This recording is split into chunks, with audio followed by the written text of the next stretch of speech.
So this 84-year-old woman is on her way into Walmart when a man flags her down. The man is dressed nicely with a gold necklace, a gold bracelet, and a flashy ring. He tells her, "I just found this bag on the ground near your car. Does it belong to you?" She says, "No." The man replies, "What do you think I should do with it?" She says, "Turn it into Walmart security." Then his female accomplice approaches, pretending to be just some woman passing by, and joins in the conversation. She says, "What's in the bag?" The man opens it up, and inside is $300,000, or what appears to be $300,000. And according to the police report, there's also a note inside the bag that suggested the money was from an illicit source.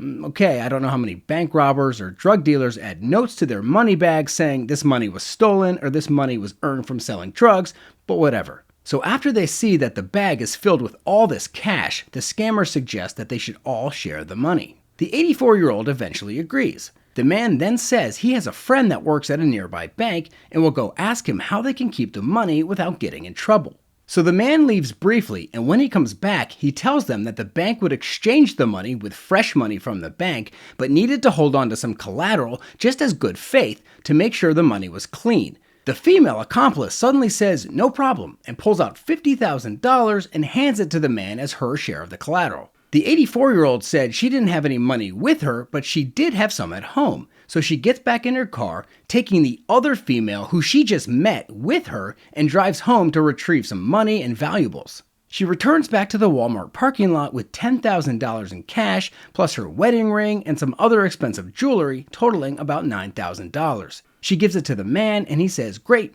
I'm going to go take this over to the bank. I'll be back in 5 minutes." So he leaves. Then the other woman is like, "So as long as we're waiting, I'm going to go into Walmart for something. I'll be right back." So she heads into Walmart, and neither she or the man ever return. The 84-year-old had been duped.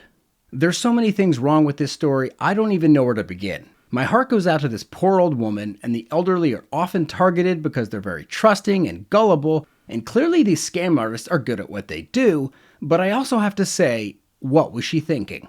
Perhaps she was just confused and overwhelmed by everything that was going on. But the second this guy came up to her with a bag of money, she should have known something was up. If someone finds money, especially a lot of money, they're not going to chase down some stranger, say, "Hey, look what I found," and then share it with you. Like on a scale of 1 to 100 on the possibility of that happening, it's minus a million. Also, this person from the bank would never agree to accept found money which appeared to be dirty and swap it out with credible money from the bank. I mean, he'd be putting his job on the line and himself on the line because that's essentially money laundering.